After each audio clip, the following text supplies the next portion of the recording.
I'm Lawrence Francis, host of Interpreting Wine, welcoming you to the New York Winemaker Special series. Across these 8 episodes, recorded in December 2022, we'll be exploring the New York wine scene in the company of 8 different winemakers, covering the Finger Lakes in the first 6 episodes of the series, and Long Island in the last 2. We close out our exploration of the Finger Lakes today in the company of Christopher Bates of Element Winery. We hear his origin story and introduction to the Element philosophy. He talks changes in the region before giving us an introduction to Colloquial and the In Our Element brands. He talks growing conditions in his vineyard on Seneca Lake and the impact of airflow. Discusses his vineyard plantings before giving us a masterclass on Pinot Noir in the Finger Lakes, discussing the challenges of growing Pinot and how the region's Pinots show up in the glass, before talking about his wines out in international markets. Enjoy. Essentially, we started the winery almost 15 years ago. My father, Bob, and my wife, Isabel, and I decided to kind of venture down this path. Back in probably 2007, we started tinkering around with a few things for Element. And ultimately, the idea back at that time was Isabel and I had just moved back to the States. We'd both been making wine in the Mosel and in northern Italy, and had come back and really came back with this kind of questioning about I grew up here in the Finger Lakes, and so we came back with kind of questioning all the things that I'd been told all these years about what the potential was here in the Finger Lakes. And, back in those days, a lot of times good enough was good enough for folks, or good was good enough, I should say. Mm-hmm. And so ultimately, I kind of came back with this renewed sense of curiosity about, what could really be done here if we kind of reframed and reshaped our thoughts on the challenging and extreme climate here. So, we started Element Winery way back then, just to kind of challenge that and question it and see what would be possible if we, really maybe came at this concept with a different background and a different perspective than, had been generally applied over the last, 30, 40, 50, 100 years, frankly. And so we started Element Winery back then. And, kind of the idea was pretty simple. We were a negociant, so we purchased fruit. My goal was really to try and essentially capture fruit from sort of the entire range of diversity, or as much of a range of diversity as I could here from the Finger Lakes. You got to remember, this region oftentimes is kind of thought as one monolith, but the reality is that we're spread out over 11 lakes, 90 miles east to west, 60 north to south. So we have an incredible amount of diversity in our terroir, in our soils, and in our aspects, in our relationship to water and how deep that water is, and all of those things. So our real goal was really to kind of start out by working with fruit from a range of terroirs, bringing those together into one wine, or one varietal at least, and ultimately really trying to create kind of a baseline for what these grapes could taste like here in our region. And then for us just to learn more and more and more as we went about, vineyards, vineyard management techniques, about, aspects, about location, about, kind of the terroir of each different area and different, almost kind of micro region here within the Finger Lakes. So that's really what Element was founded with the idea of, and what we've done to this day. Having visited the Finger Lakes myself back in 2018 now, I think it's so interesting hearing from the individuals and hearing kind of the different kind of perspectives. And I think that, that part of your story about, okay, we left, we went somewhere else, we saw, we had different experiences, and then we came back almost, with a new lens really on what we'd been taught, or what we'd been sort of told. That's a fascinating part of the story. And I just wonder, maybe, in that kind of curiosity, which I think is a great word to use, did you find, challenge, or, or did you find, many kind of community that was kind of willing to, I guess, go with you a little bit and respond really, I guess, to those questions of, questioning the obvious and, questioning the assumed? Yeah, I mean, this obviously there's been challenges along the way, more than a few. But, you got to think about, and, what you just said is, I think, really important is you heard this story a lot when you were here, most likely, because it's happening a lot more. But, 15 years ago, there really hadn't been that much change in the industry as you see right now, and I think that it was really a different place back then, which is really amazing to say in a short 15 years that essentially, I think this region has changed drastically. So with that in mind, I think there's always been, obviously, some of our producers have I think always been striving for this level of excellence and that we're seeing today, and have really always been pushing that envelope forward. But, I don't know that it was necessarily the majority of the scene, certainly not the majority of the brands 10 years ago, 15 years ago, that were really striving for, excellence on an international level. They were really striving for making wines that would stand toe to toe with our peers around the world. So, I think that that's a little bit more of a modern kind of phenomenon, as we are seeing, as you said, more people who grew up here and went out and learned elsewhere and decided to return. As we're seeing more people who have no connection to this region, but are finding that, they're seeing potential here and they're moving here with their wealth of experience that they've gained elsewhere around the world. And so, we're seeing more and more of that drive every single day happening now.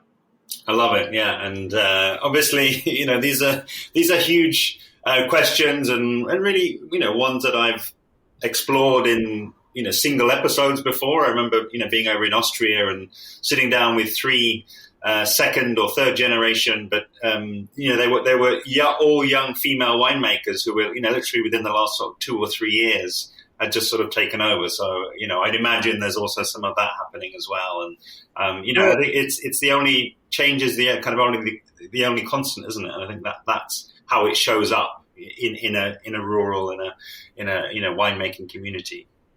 Yep. I love it. And could you then, because I know that you've got multiple brands there, and you've kind of brought us up to date in terms of Element, and I wonder if you wouldn't mind just picking up the story and talking about how these other brands evolved, I guess, off the back of that start.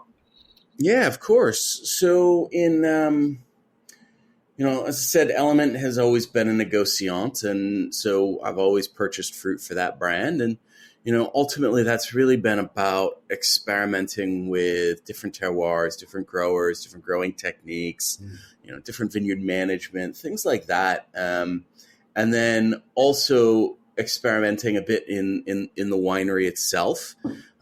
But ultimately, the big thing has always been, that brand gives us the flexibility to try new things. It gives us the flexibility to try new grapes, to try new styles. And so, we've over the years gone from essentially making Riesling and Pinot Noir, Syrah, and Cab Franc. And we've added everything from Gamay to Gewürz to Blaufränkisch to Merlot to Grenache to Chenin to on and on and on, because we had the flexibility with that. And that's really given us a lot of really great insight and a lot of really great experience. But in 2016-17, we acquired our first vineyard. And so ultimately, a lot of that experimentation that had been happening with buying fruit, with the way that I was making wine, really came to a screeching halt that year. And so, 2016 was kind of the vintage that we made, I don't know, 15 different SKUs or something like that. Yeah. And then all of a sudden in 17, we'd started buying the vineyard in 16 and completed it in 17. And at that moment, it was like, no, this is the focus now. And so we started to really kind of rethink and reshape what we were doing in the industry. And so, everything that we'd been doing up until that point that had been so focused on, being flexible, buying different fruit, buying different grapes, buying different places, trying out different things in the winery, really all of that experimentation completely stopped and moved, or didn't stop. It just moved where it occurred, and it moved into the vineyard for us. So, kind of this idea was we were looking at what we were doing, and didn't help that, I got a little cease and desist threat on the name Element that made us kind of reconsider our brand a little bit and go, well, do I want to continue on with Element? Is what we're doing in the vineyard still Element? It's not what we started out doing. It's not what we intended to do. So we came up with this idea that, ultimately it was really time that we rethought a little bit of our mission. We rethought a little bit of our vision, and we kind of created this new path forward for the wines dedicated to the fruit from our vineyard. So, we started out on this new journey, and we're almost there. So we'll be launching Colloquial early in 2023.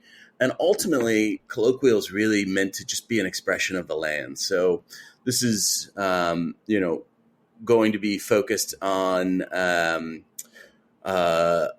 ultimately polyvarietal wines. So blends that really best express our site and the vintage. And so they're going to be made in just kind of tiny quantities to get started as we start to really select, ultimately only the fruit that really starts to reflect the work that we've done. The first couple of vintages I've decided not to use in this label.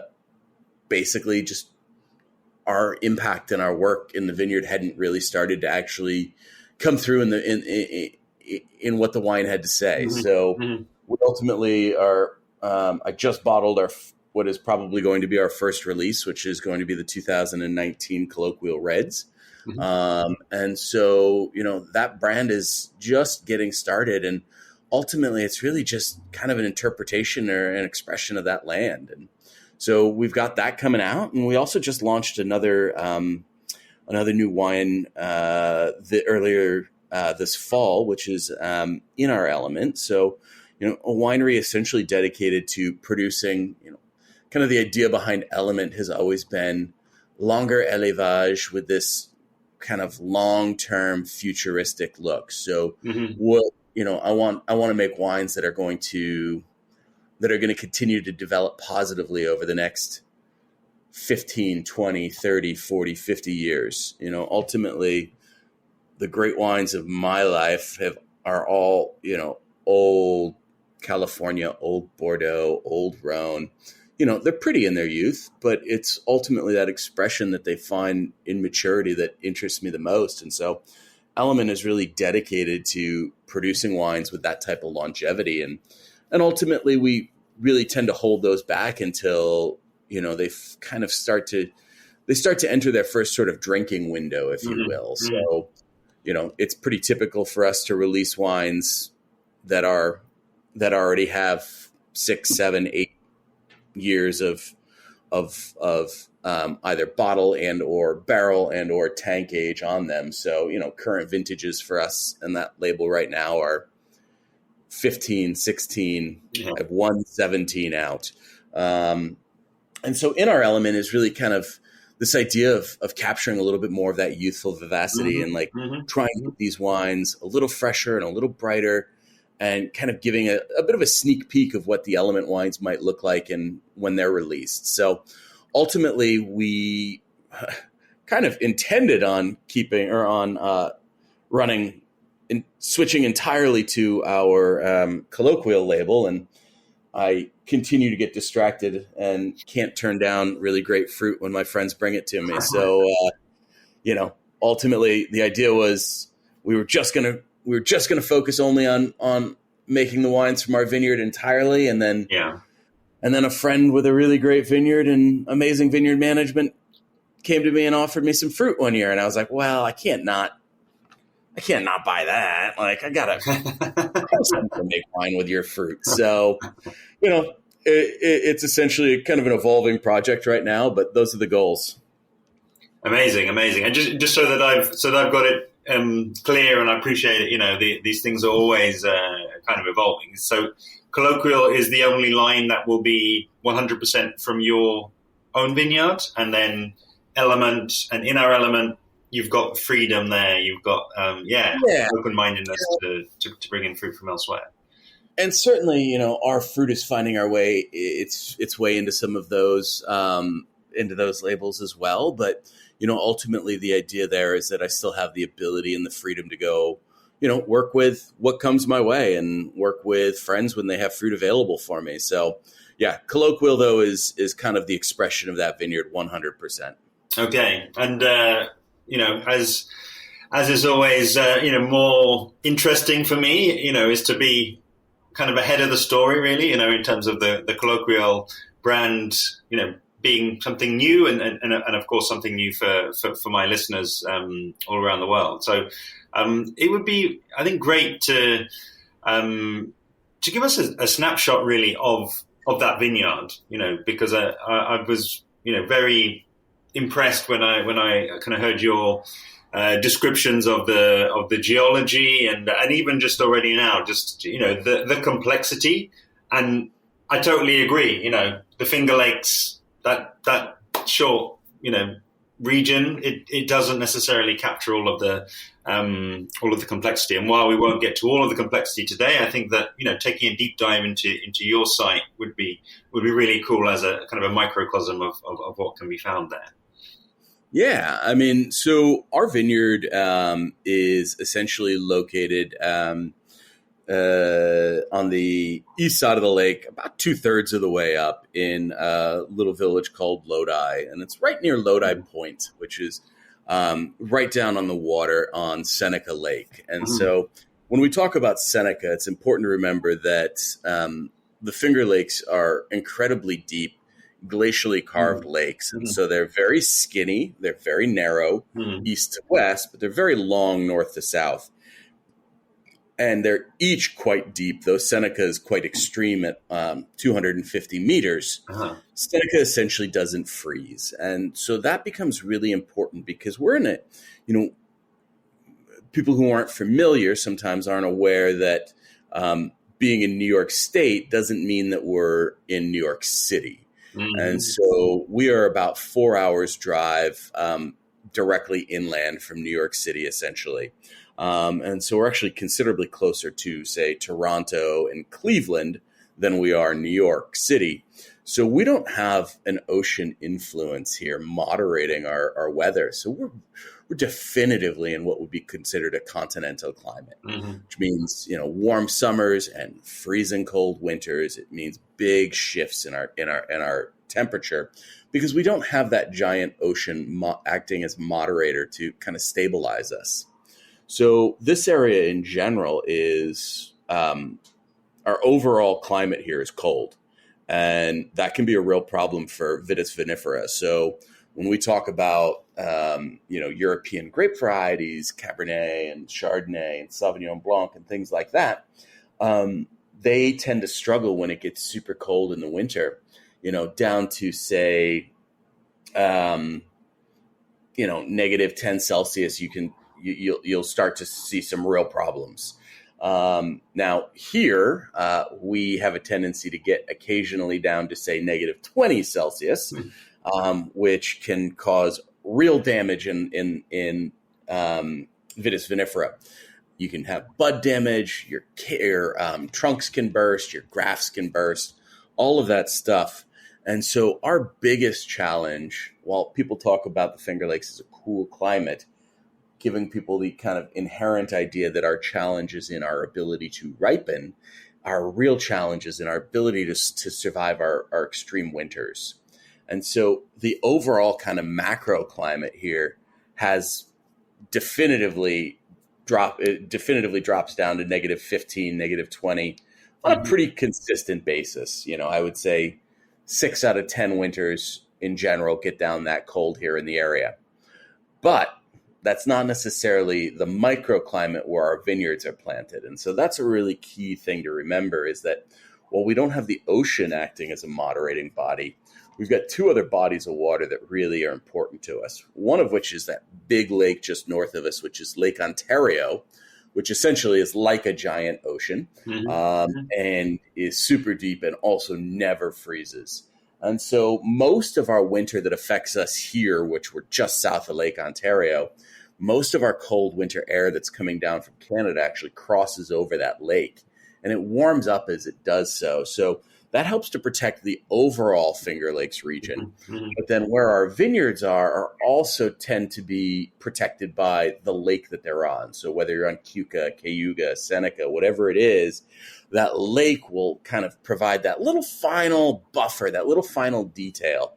And so Seneca, being so deep and never freezing, is essentially the lake that has the most powerful kind of connection to that, final moderation, which in the winter means that it might keep the vineyards, I would say 10 degrees warmer if you're right down next to the lake versus half a mile away up in the hilltops, or a mile away up in the hilltops. So you can see a difference of, it can be the difference of -10 to 0, which can be the difference between not having any fruit next year and having a full crop next year. So those lakes are really important for us for moderation. And that's probably one of the biggest things that we'll talk about here, is kind of where your vineyard is in relation to the lake. That makes sense? Yeah, no, absolutely. And so is that to say that you are within reach of that moderating effect then, and that you're currently protected as far as so my vineyard sits up high a little bit, so we're up off the lake. There's certain areas where you've got vineyards that extend essentially on a steep hill straight down to the lake, areas around Hector, and those areas are even more protected than where I am. I sit next to probably the deepest spot in the lake, but again, I'm a little bit up high, almost on on a little plateau, as you kind of have this hill that comes up off the lake and then it flattens out. My vineyard sits pretty much right at that kind of crest or pinnacle.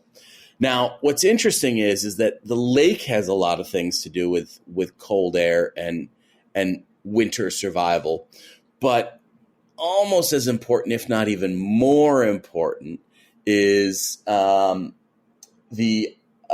essentially the airflow. And airflow is really important here, because you got to think about the fact that cold air settles. Essentially, cold air settles and flows like water does. So if you could think about kind of water, it raining down into the vineyard, and that cold and that water sitting on the vineyard floor, and then eventually running down the slope if there is one, or if there's a dip, kind of pooling in that dip. The same thing happens with cold air. So as it gets really cold on, those early mornings in the middle of winter here, our cold air settles down into the vineyard. And if you've got a nice slope, it will actually roll right off. If you've got a dip, though, or a pocket or a low point, it'll actually settle into there.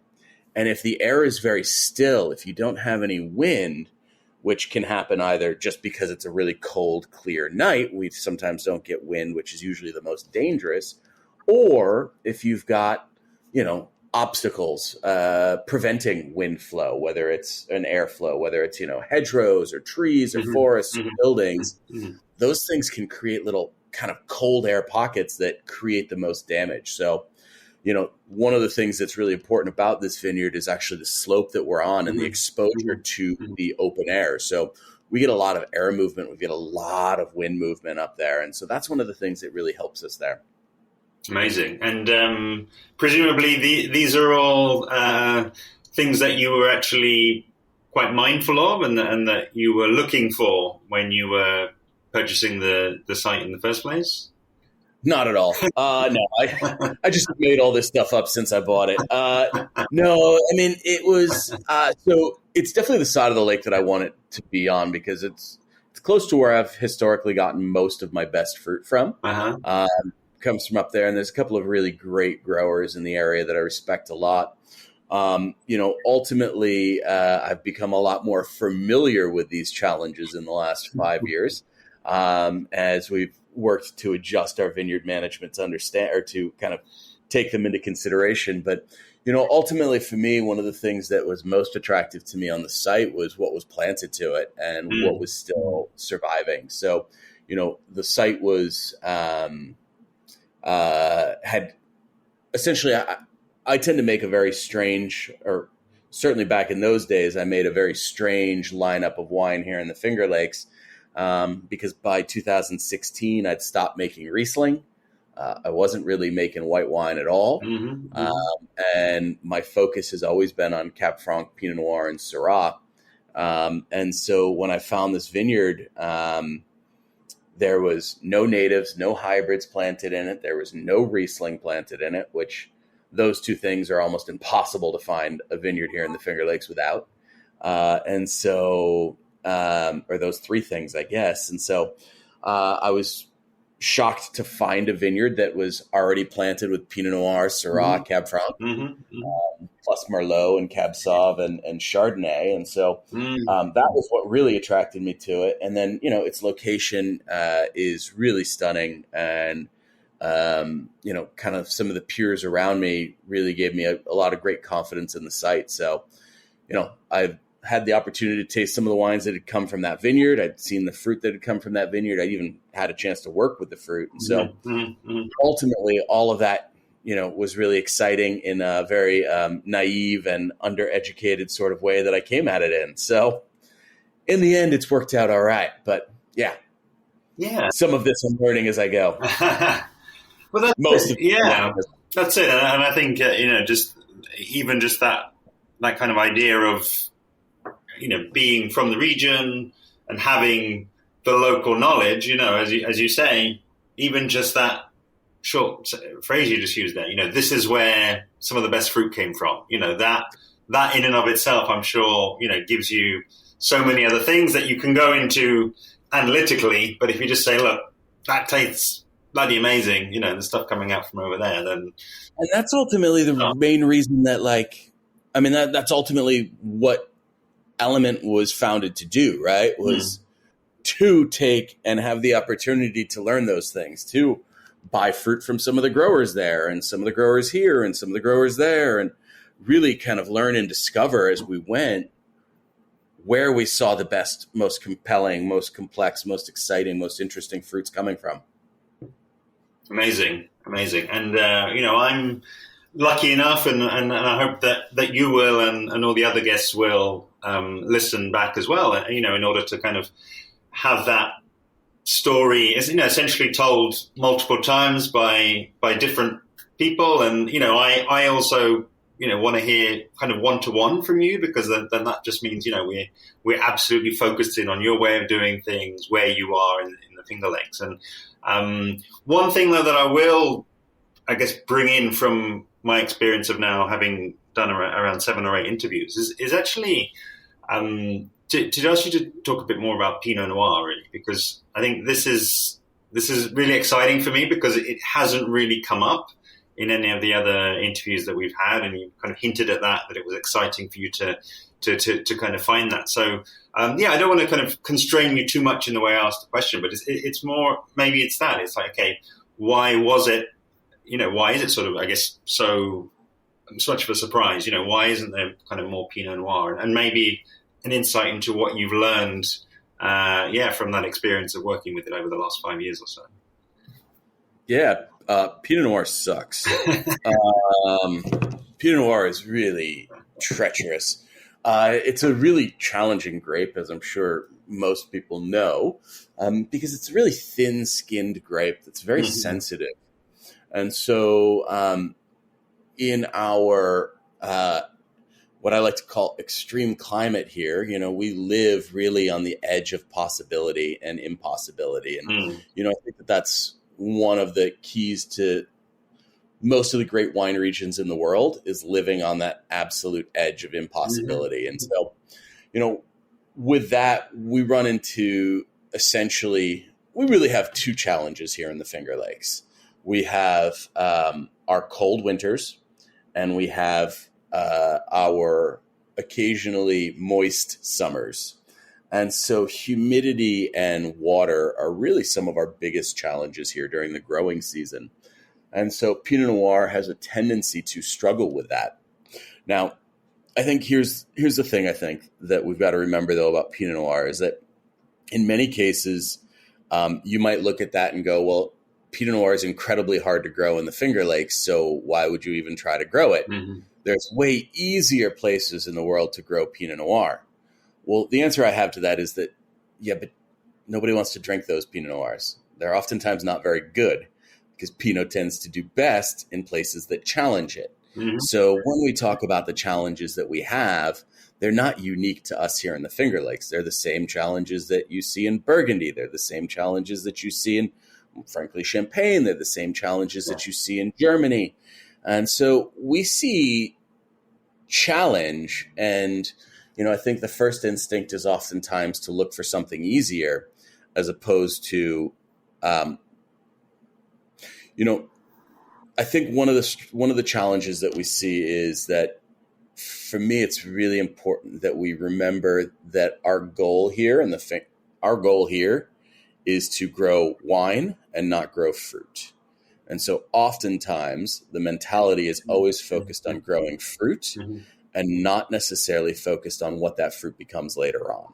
So there's easier fruit to grow, and Pinot Noir is hard fruit to grow. It's hard wine to make. But once you get to that finished wine, if you've done your work along the way, if you've taken the challenges and you've sort of put everything that you have into it, the wine at the end is well worth the difference in the effort that it takes to grow that fruit than it is to grow other fruits sometimes. So, I think Pinot Noir here is a challenge. It's a challenge anywhere that you want to actually drink Pinot Noir from. Like, you can make Pinot Noir would grow great in the Central Valley of California. It does grow great there, but then you have to drink it, and everyone wants to do that. So I think Pinot's a really great thing here, and I'm surprised it didn't come up more often. Pinot actually used to be the most planted grape here in the red grape here in the Finger Lakes until not that long ago. It was more planted than Cabernet Franc. So But the problem is that, frankly, we made a lot of really horrible Pinot Noir for a long, long time. And so a lot of people, here in the region, a lot of customers, both past and present, have been kind of turned off against Pinot Noir because of our history of not really knowing how to manage it best in the vineyard. It's not something you can manage like everything else. It almost needs its own spray program. It needs its own leaf pulling program. It needs so much attention and detail that it just never got in the past. And then once you get it into the winery, it's just as finicky. Like, if you want to know if somebody doesn't know how to use oak very well, taste their Pinot Noir. It'll come through very clearly and very quickly. So, ultimately, I think it's a really interesting grape here. And in my even further pitch for Pinot Noir is the fact that, I think one of the more interesting things that's happening here in the Finger Lakes is our increased sparkling wine production. And, more and more and more for me, I'm trying to become more adaptable and more flexible towards this, which is to say that in years that are more challenging from a growing situation, Pinot Noir makes really stunning sparkling wine. In years that are a little bit more picture perfect for us in the growing season, Pinot Noir makes excellent still wine. So in a winery that has the ability to be flexible and to essentially decide that this is going to be a sparkling wine vintage, I'm going to pick most of my vineyard for sparkling wine this year.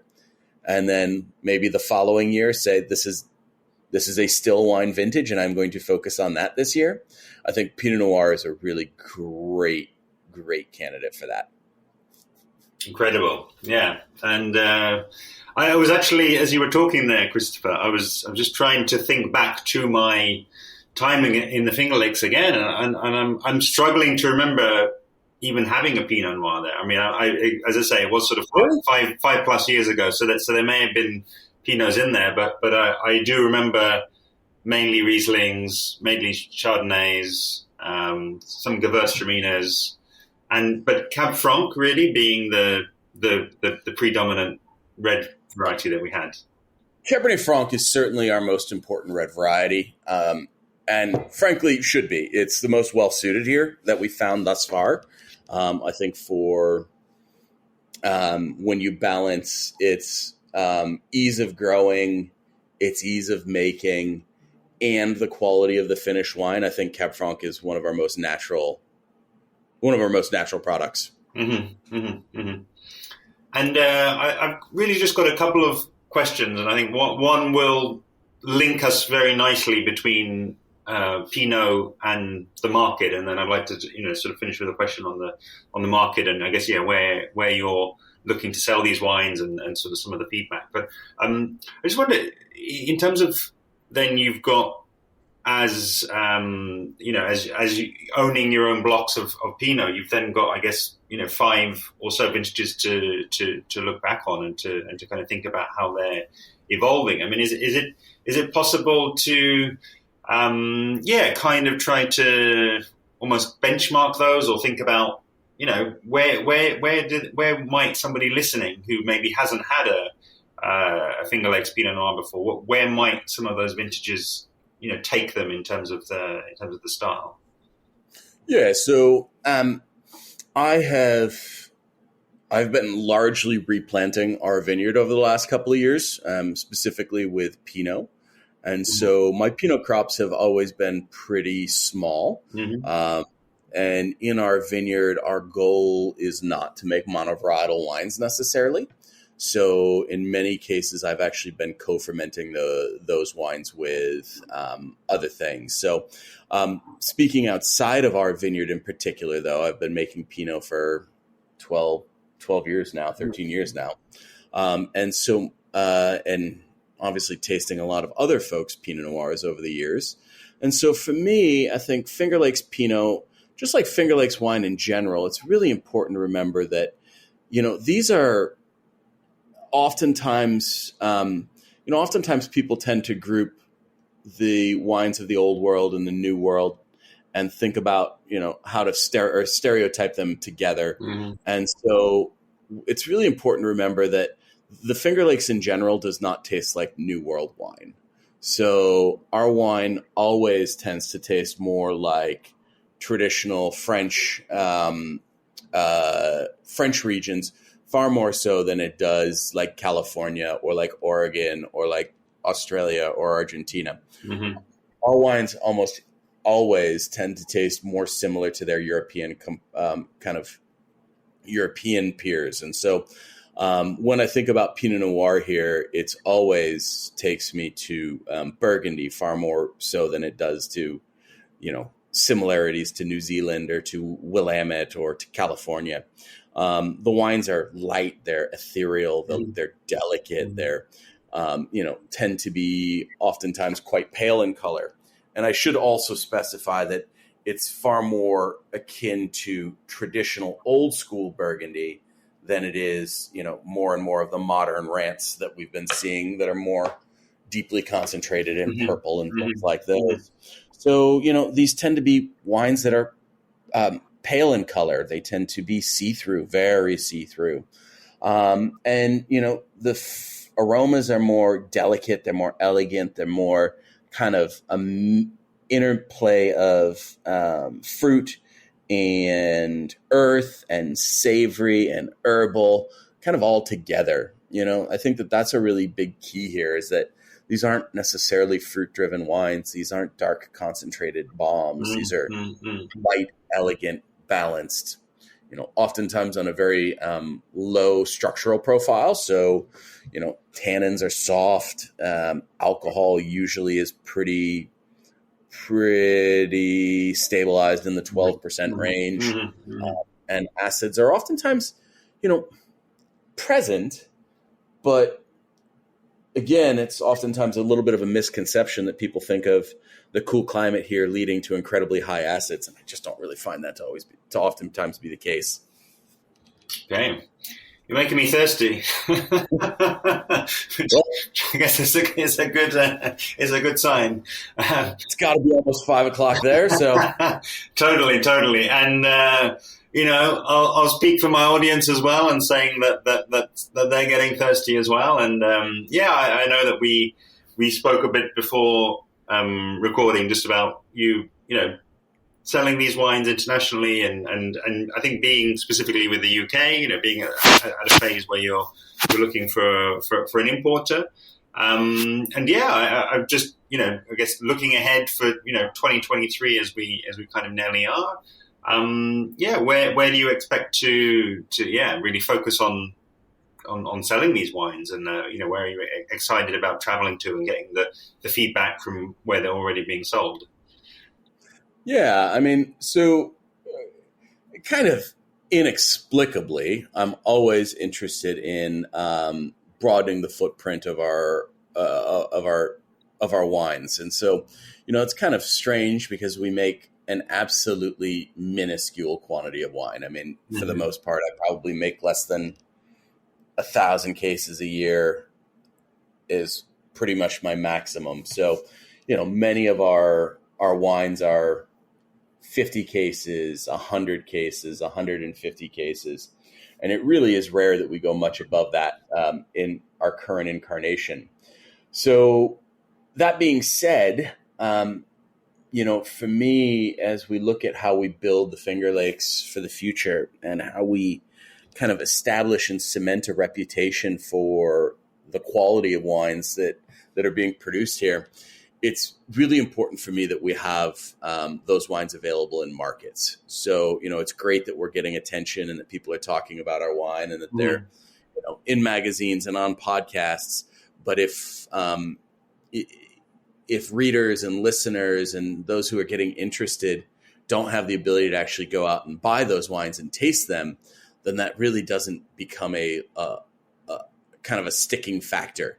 And so, for me, one of the biggest things is really ensuring that we have global distribution of